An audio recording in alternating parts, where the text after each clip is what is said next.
We are building various services related to various sectors, like for example for education services, healthcare, agriculture, farmers, small businesses. So more than 2000 services have been built up as part of the India's digital offering.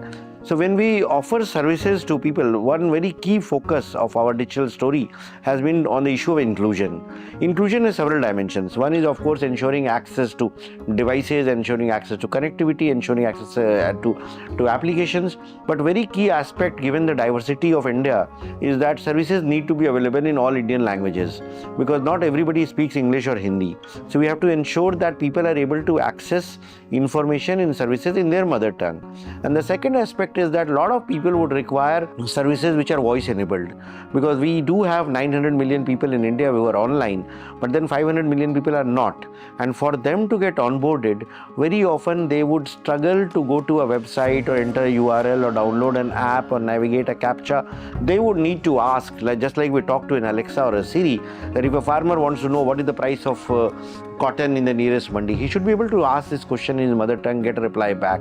For example, even if we say that there are 22 official languages, but each of the official languages have multiple variations.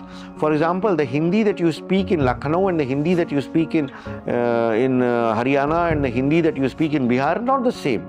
There are local nuances associated with it. So if you capture those data sets, then you will be able to build an AI application which is much more realistic. So you have to kind of train models in the way people speak, and that would mean that having the data sets in the right context, cultural context also becomes very, very important. All our customs, all our traditions, all our food, our cuisine, the dresses, the diversity that we see in India is immense. So how do you present that? So that the building such rich data sets will help build Indian foundation models, which will then perform better in Indian situations compared to a ChatGPT or a DeepSeek or any other foundation model. So while ChatGPT has made the common man notice AI, but India has been working on this for a long time. So currently in the India AI mission, we are working on several dimensions.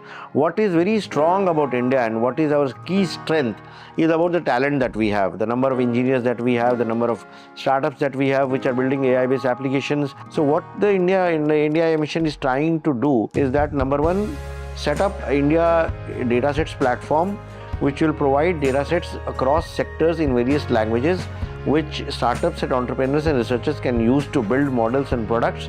Number two, provide subsidized access to compute so that compute does not remain as a challenge. And third, provide funding support for those who are building Indian foundation models.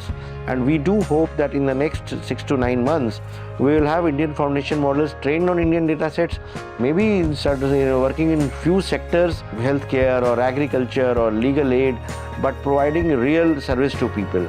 So by 2030, of course, we hope to become a AI force to reckon with. Currently, we are much behind US and China, but with the kind of investments the government is making, the kind of effort the private sector is making, and the kind of energy which the startups have, we do hope that we will be able to move up and catch up with the leaders in this field.